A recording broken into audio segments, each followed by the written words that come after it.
Welcome to Momma-Sota, the podcast where we dive headfirst into the beautiful mess of motherhood.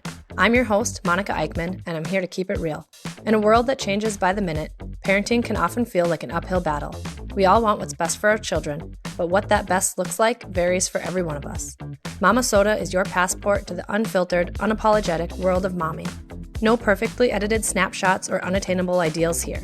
We're here to share the ups and downs, the triumphs and tantrums, the mess and the beauty of being a mom. Join me as we explore the raw and authentic side of parenting. This is your safe space to vent, laugh, and learn as we navigate the unpredictable journey of raising strong, capable, and independent children for the future. Hey mamas, welcome to today's episode of Momma-Sota. It's me, your host, Monica Eichmann. I'm a stay-at-home mom of 3 very active children, and they can be a lot to handle at times. Luckily for me, I've got a very involved husband, large families in close proximity on both sides, and a great network of friends that I can call my village. Not all moms can be so fortunate. Joining us today is special guest Priscilla Nyamweya. She is a single mother of a 6-year-old girl. Aside from her own mother, all of Priscilla's family is still in Kenya. As if being a mother isn't difficult enough at times, doing it alone can present additional challenges. Welcome, Priscilla, and thank you so much for joining us today. Thank you for having me. I really appreciate it. So why don't you start by telling us more about yourself, your background, and your family as it stands today? Yeah, so my name is Priscilla. I am 36, single mom. I was born in Kenya, Africa. I came here when I was 2.5. I've been here my whole life, here with my mother. My entire family resides in Kenya till this day. So I do try to go out every few years and visit with them. So my community is pretty small. It's just me and my mom here. I do have 2 half brothers that are also here, but everyone is back home. So I've been here currently a mother of a 6-year-old. Her name is Malaya. And, raising her, I'm a single mom. Her dad is in the picture, but just not kind of full time. It's not always consistent. So I am the constant in her life. And I do my best every day to just raise her, to the best of my ability. We are Christian, so God is first in our household and in our life. And, that's something that I base everything that I do around. And yeah, that's kind of a little roundabout about me and her. Awesome. Well, so being a single mom, obviously a significant aspect of your life. What are some of the biggest challenges you've faced as a single mother, and how are you navigating that while striving to provide that great life for your daughter? Well, some of the biggest challenges is just, kind of doing it alone, having to go through, schedules, trying to figure things out. She's now started her first year as a kindergartner. When she's sick, when there's things going on, and just not having a partner to kind of face those challenges with can be, pretty difficult, and just feeling uncertain. She is my one and only. So she's my, first child, dealing with everything as a first, and, not having family close by to just kind of lean on and ask questions to. A lot of my friends have children that are much older than my daughter. So I didn't really have a lot of people that I could kind of lean on that were in the same life phase that I was in. So that's kind of one of the biggest challenges. But a way that I've been able to kind of navigate it as I've gone through the years is just making sure I'm super organized, being proactive, being involved in everything that she does. And, whether that comes to when she was in daycare, and just being super involved with all of the teachers there and the providers there, same as I am with her teacher now that she's in kindergarten. The one thing that I always have never been afraid to do in any aspect of my life, and I definitely have utilized it with being a mom, is asking questions. I just will ask any question. I'm a researcher. Even my pediatrician, when she was a baby, would know that about me and always have documents ready for me, because she knows that I'm just going to always ask questions. I'm going to research. And so I think that being able to just lean on people and ask them for help has helped me navigate.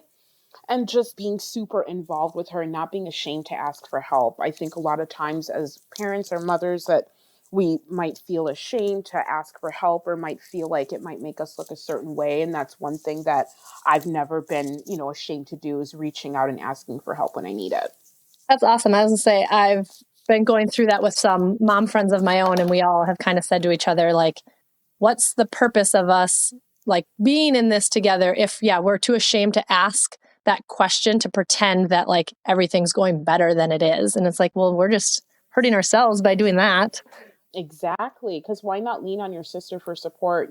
That's one thing. Like, we need to uplift each other as women. And I think that you could start off by, being vulnerable and asking the question, because you'd be surprised to find out how many people are in your same situation. So, yep. And I was going to say, that's what we find a lot is we think we're the only person going through something, or the only person having this difficulty with whether it's parenting or anything else in our lives. But we're kind of all going through the same motions. And like you said, even with having, friends that have gone through it before you have. So it's like you have, all different perspectives too. Exactly. I agree there. Yeah. So you mentioned too, raising your daughter as a Christian and putting God first. How does your Christian faith influence your parenting approach? Well, it does in a lot of ways, because one thing is, so prior to when I had her, I was brought up in church and, would go to church with my mom and things like that. But of course, when I became a young adult, I kind of strayed away, and it wasn't a priority in my life. And when I was pregnant, I, just very much wanted to, and for lack of better words, kind of clean myself up. All the things that, I needed to fix and work on for myself. I wanted to be the very best version of myself for my daughter that I could be. And how that was going to start was to get back involved with church, get back and going consistently, and, working on myself and in my faith. And I think that by me doing that and working on myself first has been able to guide me with my journey with being a mom. I do different like programs. There's one that I just finished through her school called Connected Families. You guys should Google it if you're interested, but they provide a lot of tips and tricks. Some of the things you pay for, some of them are free, where are learning tools with a Christian faith based mindset, and how to discipline and how to work with your children. And it's definitely something that is super important. I make sure that I'm always speaking, truth, God's truth with Malaya, and prophesying over her. The ways of this world that we're living in today are completely different than even when I grew up as a child. And it's very important that I instill in her to know that she's loved by God, and that she's marvelously made, and she's beautiful and wonderful, because the world will tell you different.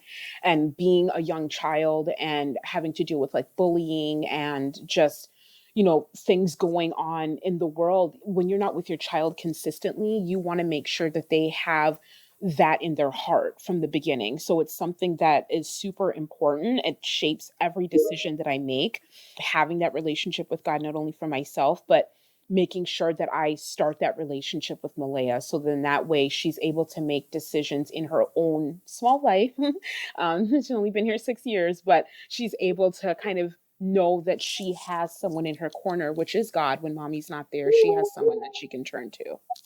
So you had said you were raised much the way you were raising her. Is that correct? As far as like your Christian faith? Correct. So is there a plan? Have you thought about as far as like normal teens, like you said, or young adult life? We stray, we want to find our own way. We have our own thoughts, processes. As she ages, to kind of like have that conversation with her and what that looks like and how it worked in your life. Yeah, that's something that I have always wanted to do and planned to do. The way that my mom was raised, being, a small girl in Kenya, it's very different, just the dynamic. For example, my mom has never hugged her father. It's just not something that was ever done. It's not the way that it is in our specific like village, and how my mom was raised. Affection and those sorts of things are not like how they are here. And so even when I was growing up, obviously my mom did hug me, and she was in America. So she kind of adapted to a lot of American culture versus how she herself was even raised. So with me being Christian, how I was raised in that sort of, my mom wasn't able to maybe help me a lot with being in America and certain conversations, even when it came to drugs or sex or things of that nature. And those are things that I plan to, do differently with Malaya, even when it comes to talking about straying away from my own faith when I was a young adult and maybe being tempted and doing certain things that maybe, that I wasn't so proud of.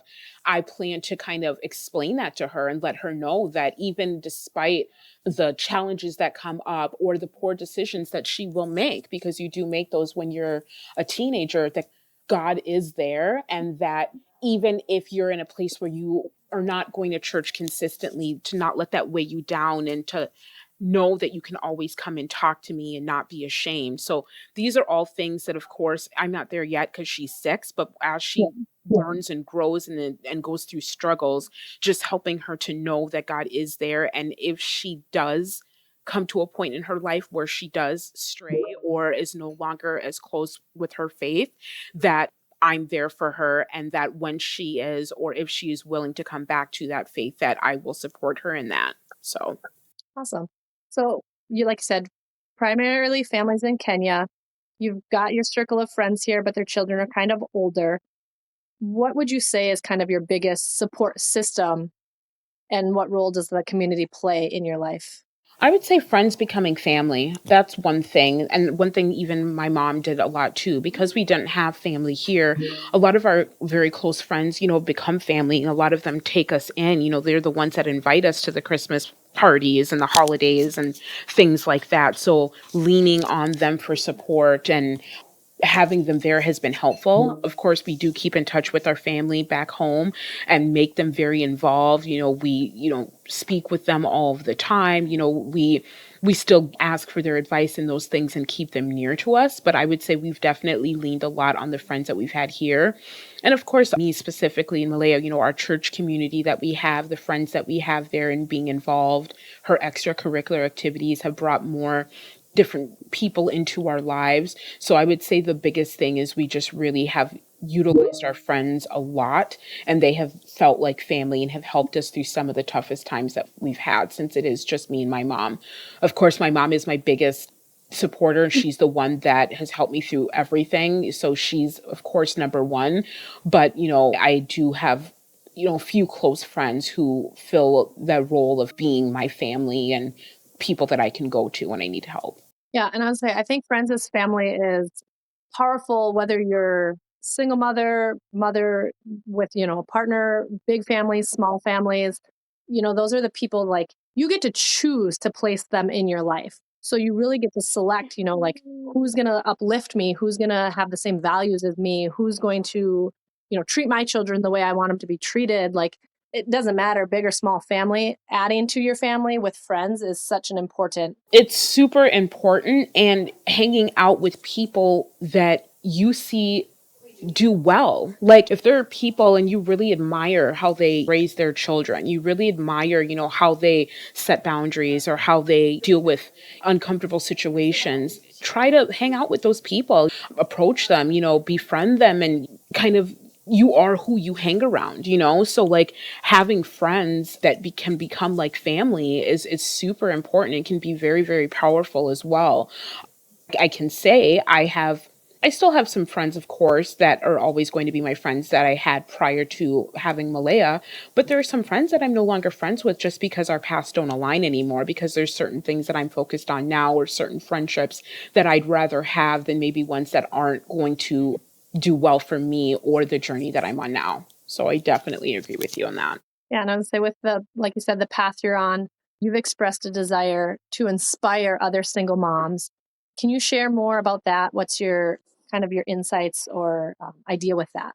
I think just having a tribe, like I kind of said in the beginning, one thing that, just we as women uplifting each other more and just having more of a unity. We're stronger together than we are apart.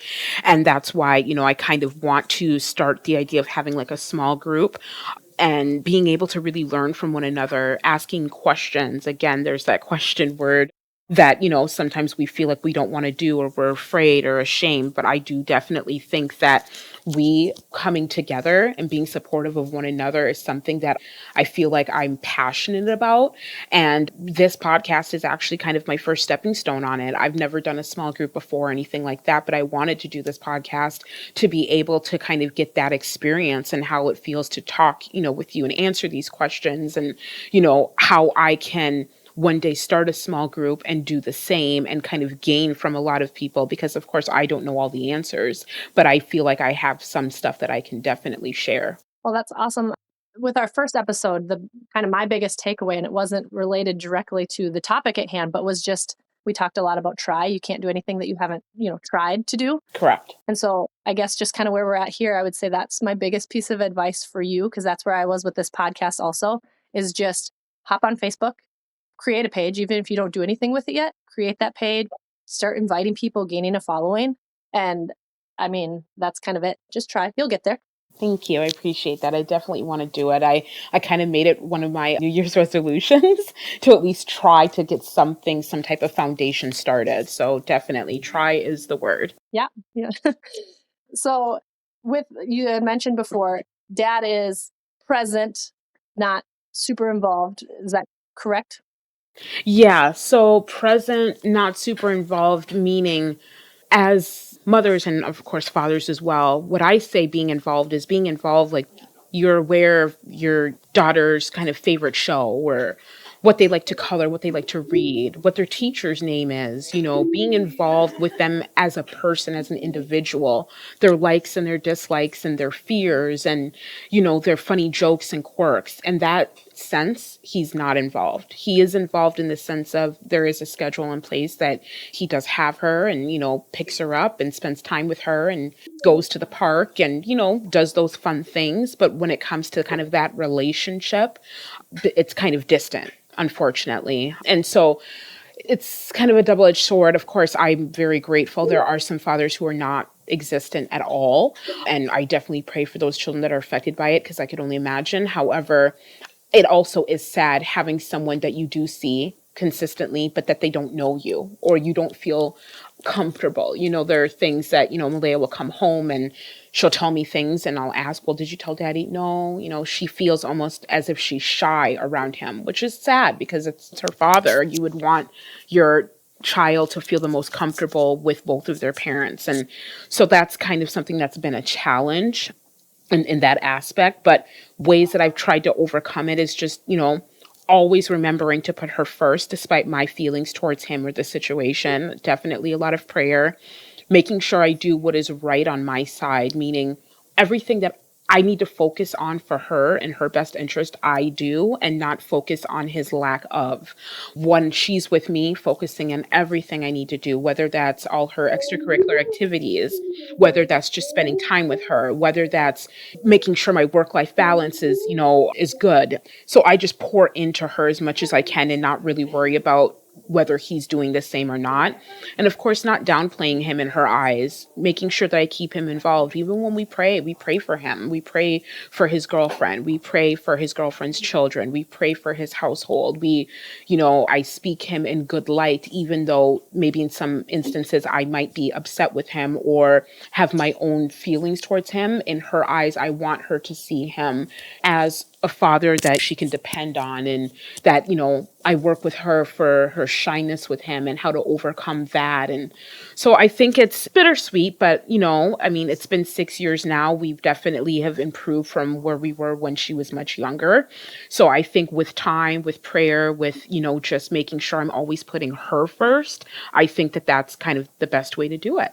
That's beautiful. And Malaya's very lucky, because I think one of the things we come to a lot is we find, that co-parenting, we hear that word a lot, co-parenting, and what that looks like is so different for so many people. But I think what we need to come back to is, like you said, it's co-parenting, which is, what are we doing for our daughter? And you're really keeping that in the limelight of everything comes back to what's best for your daughter. And that's super beautiful. Thank you so much. So you mentioned him and his girlfriend. You've said before, kind of dating as a single mom is another kind of topic you're passionate about. fill us in just a little bit on kind of what's your views there.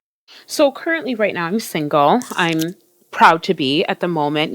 Like I said, this is her first year of kindergarten. It's been so different for me. I was so used to daycare, and now it's just schedules, and we're reading and to bring her to school by a certain time and packing lunches. It's just a completely new thing for me.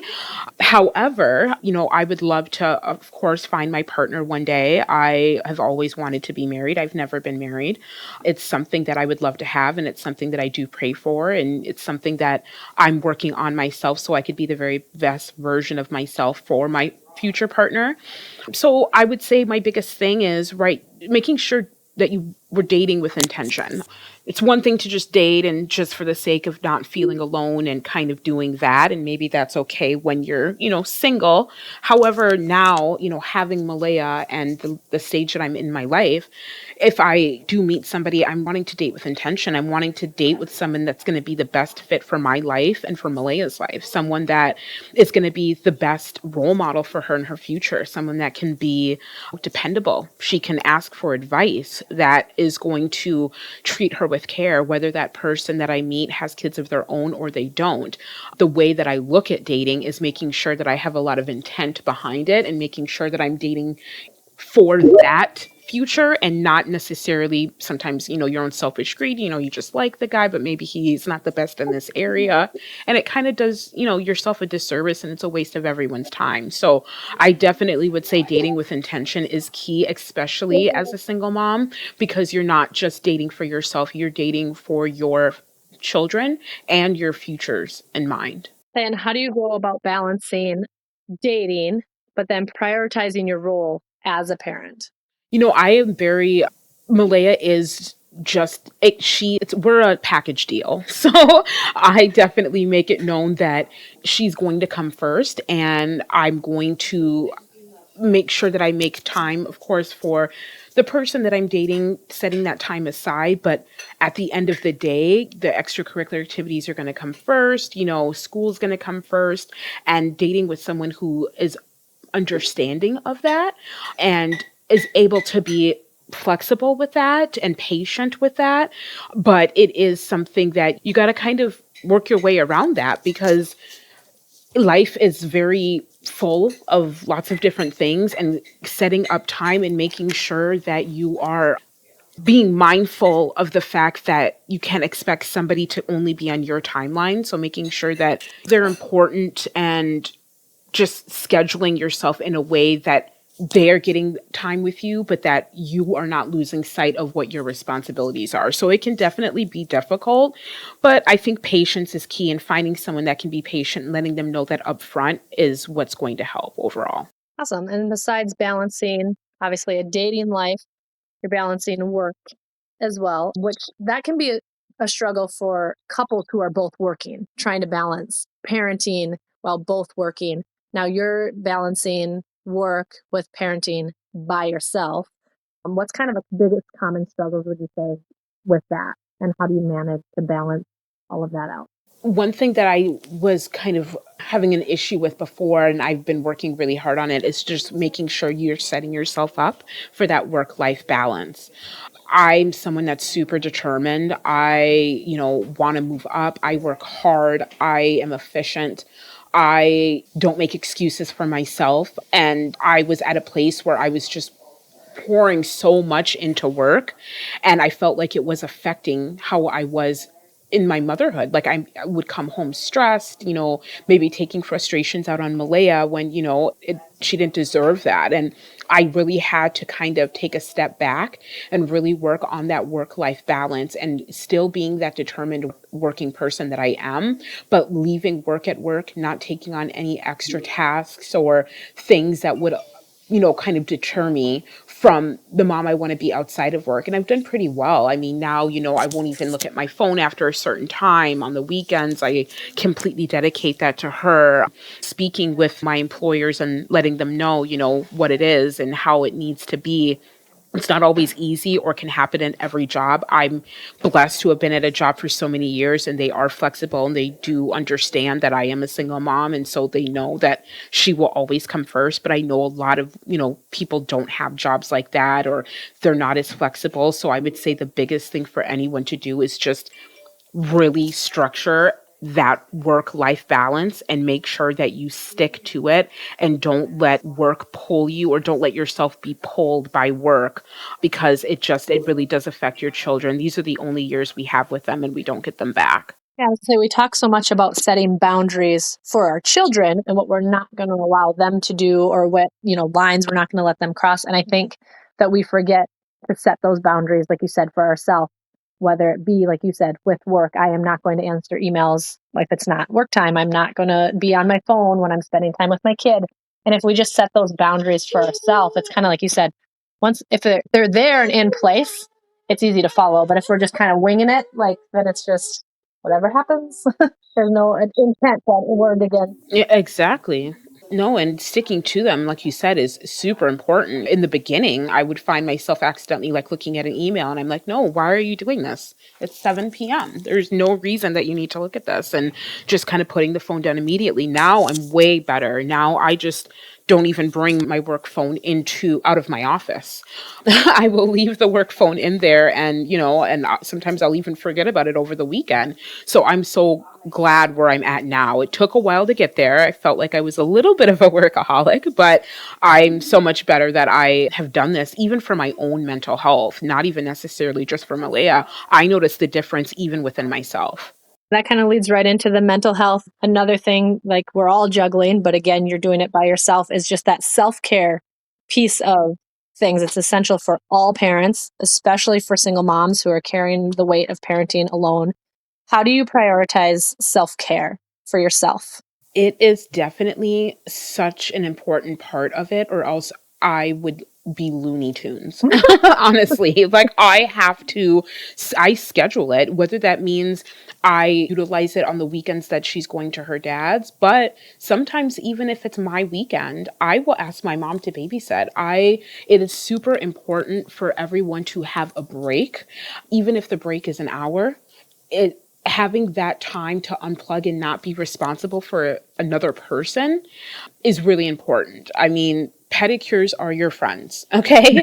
Take 45 minutes and get a pedicure. Sit there, let someone rub your feet, kind of unwind, unplug, listen to your favorite podcast or your favorite music station, and it really does wonders. I mean, and then the other thing too, sometimes we feel guilty when we are unplugging if we're not doing something productive, just laying there. Maybe you just need to lay there for 25 minutes, and that's okay, because that is what you need in that moment. And I think that us really leaning into that and not feeling guilty for it is a big thing, because it took me a while. I would feel guilty if I wasn't filling that time with something, and I would just want to use it to just sit there. Oh, there's so many things I could be doing. And actually, what the thing I should be doing is resting. So it's definitely something that you have to make a priority, even if you have to plan it into your schedule. And if it's something as short as 45-minute pedicure, or if it's something as long as getting a babysitter and just having the entire day to go get lunch or to just relax, or even if you can, maybe go see a movie, things like that. But it's something that you have to schedule in, just like you would schedule your normal appointments, because it's something that we all need in order to kind of be sane. No, I think with what you said again is just telling yourself that it's okay. And I need to care for myself if I'm going to be caring for a child. Yep. And I think we always, like you said, we see oh, I've got 45 minutes and I should do this load of dishes, or I should do the next thing of laundry, or whatever it is. But then we're too burnt out after those 45 minutes to be able to provide now the care that our child needs. So what really would have been more beneficial, like you said, just lay down and rest, rejuvenate, be ready. And that's a lot of the reason why sometimes we are up all night or have insomnia, is because we have been racing all day. And so now we're unwinding, but we're not unwinding in a way that we're able to sleep.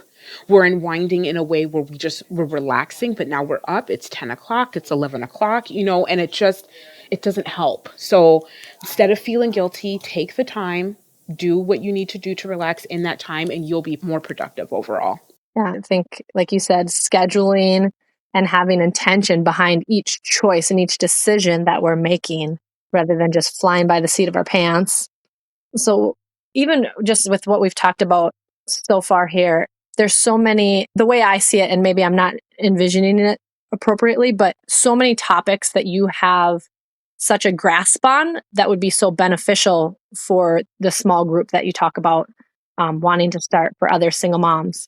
What would be kind of your most immediate goals and aspirations for starting that group? My biggest thing is just I'm someone who always wants to learn. Like I said, asking questions. I really like to learn and gain more knowledge and tips and tricks. And I want to be able to provide what I've learned in the 6 years, that I have with my specific situation. Maybe there are other women out there or even fathers out there who have a small family circle. Maybe they're the only ones here and their family's in a different country. Maybe they're doing this alone.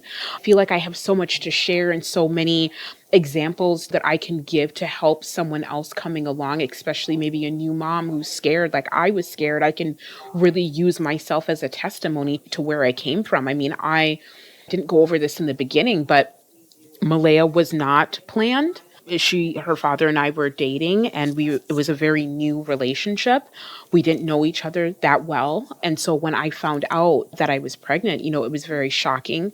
I always was going to be the girl that was going to be married and have children. I was never going to be a single mom. And, the fact that that had happened was, it was very, I say it, not in sometimes I say it in a joking way, but it was really traumatic at that time. I just was so upset with myself, and I was so ashamed that I could do this outside of marriage, and it wasn't going to be the plan that I thought.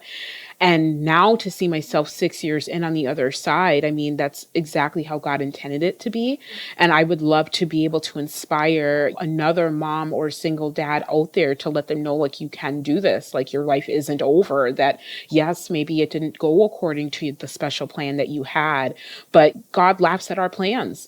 And sometimes it's going to be a different way, but it doesn't mean that it has to be tragic or traumatic. Something beautiful can come out of it. And it's just something that I would love to be able to share and also hear other people's testimonies and their stories and the things that they go through so I can learn as well. Because I definitely am always someone that's going to want to learn as much as I'm going to want to give advice and give tips. I'm someone that would love to also always absorb them as well. I think that's what's so powerful about building communities around whatever that topic might be, is especially with like the way social media sets things up for us too, is you don't have to be like the sole expert. I don't need to be the sole teacher of everything. I'm providing a platform. I'm providing a safe space. I will give you my advice. I will give you my opinions. And then let's just share all that together. And what's going to work for me isn't going to be perfect to work for you either. There's no one right way to parent and to do everything. So it just, like I said, building that community, just bounce ideas off of even. Yeah, bounce ideas is everything, because you're going to learn something that you probably wouldn't have learned had you not, been a part of it. It might be the very one thing that you've been needing. So why not try it out? Yeah, right. That one missing piece. Exactly.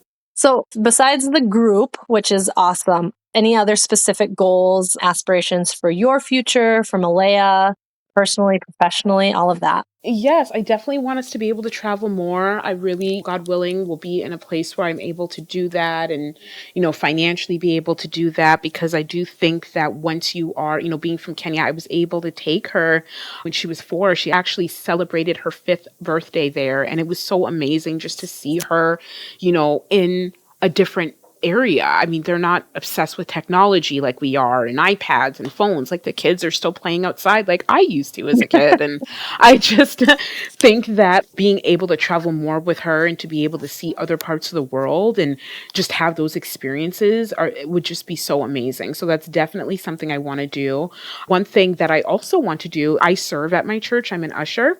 I want to be able to do more serving and volunteering, but with her, usually around the holidays, Christmas time, we'll do Feed My Starving Children, but I want to be able to find other volunteering opportunities that she's able to help with, because she is only obviously 6, so she can't do too much, but anything that I can find where we can give back, it's something we talk about and we pray about, that look at this house that we have, look at your big comfy bed. There are some kids out there who don't have houses or comfy beds, and just making sure she's aware of that. So not only can she know like how blessed we are, but how can we bless others? So I definitely want to get more volunteering under her belt as well as my own. Obviously, building our relationship with God, that's an ongoing thing, but it's something that as different things come up, activities that can help us with that, things that are going on at church, making sure that we're super involved with those things. And then, continue working hard on maintaining that balance. I told you, that work-life balance, and being at the forefront of this time, because I don't get this time back. If I never find a partner, if I never have kids, other children, I really don't get this time back, and I want to cherish every minute of it. So I just want to make sure that I'm being the best mom that I can be. That's by learning from mistakes. That's by learning from failure. That's by learning from other moms and learning from podcasts and learning from just all the things around me. So those are just my most important things that I'm focusing on right now. And I don't know if you caught that or not, but I didn't say anything about work, because work is, asked me a couple years ago, I would have said, I want to be at the top. I want to be the GM. And now that's just so far down on the list. I'll continue to always work hard and be driven, but it's just not something that's even a goal at this point. My goal is more so improving my life, improving Malea's life, and working hard at that. I love that, because I think so often, like if we really sit down and think about what is the purpose of work, and it's really, bare roots as it sounds, but it's to have money to provide, what it is that we need in life. And if we're always, like you said, chasing that next step in life, by the time we get there, like you said, okay, now Malea's 18. Now what am I doing with all this extra money I'm making? Like, what's the point, if you've missed those years of her life chasing that extra dollar? No, it's so true. And honestly, like I said, a couple years ago, that was not my thought at all. Honestly, my best friend, her name is Megan, has been the one that has helped me even like start unplugging more from work, like, and not making that be the sole focus and like everything that I do. Because like you just said, when she's 18 and she's gone, and yeah, maybe I made it all the way to being a GM, and that's great, but would I remember all the special moments that I remember now that I have worked on doing that work-life balance? Or will I just be happy that I made it to being a GM? It's something that I, a couple years ago, didn't look at it the way that I look at it now, and I much prefer where I'm at now. And it doesn't mean that I can't be GM. Who knows? But I am not going to pour all of me into something like that when I can be pouring all in me into trying to raise one of the best humans that I can, because that's my job. That's my goal. Well, I think that's a powerful note to end on, is just remembering that we are, and we hear it, but we don't think about it sometimes. It's like we are raising that next generation people and humans and children that we talk about, when we're looking back and saying this 20-year-old doing this, but that's going to be our 20-year-old someday. What do we want that to look like? And it's going to come down to what we're doing right now. Yes, it's super important. We are raising the next generation, and who are we raising? Who do we want them to be? What do we prophesy over them? Are we prophesying that they are going to be the best at their jobs, or are we prophesying that they're going to be, the best humans, that they're going to be kind and generous and loving and can be better than maybe our generation is currently? Like, we really should be pouring all of us into that, because they're going to be the ones that are going to lead this next world. And, some of us won't even be around to see that, and some of us will be. And I want us to be able to look at what we've kind of accomplished with our children and be so very proud that all the things that we poured into them and all the hard work that we did. But it does start with us. It's hard work. It's the toughest job that we'll ever have. We don't get paid for it, but we get paid for it with how we see them and what comes out of it as they become adults and start their own families. Well, yeah, with everything we've talked about today, I think there's so much for not just single moms to chew on, all of us parents, single mom with a partner, with an entire village, so much to unpack here today. Thank you, Priscilla, so much for sharing all of this. To all of our listeners, you've got a lot to think about. I appreciate you. Thank you so much for having me on today. Like I said, this is my kind of stepping stone. I've never been on a podcast before. I've never done anything like this before, but it does make me happy to know that I can, and I can get out there like you encouraged me to do in the beginning. Just try, get things started. Just remind myself, this is enough. I'm enough. And just want to leave everyone with a good word of God made us all to be the best parents we can be for our children, whether you're single or in a family. No one else can do it like you can. Yeah, love it.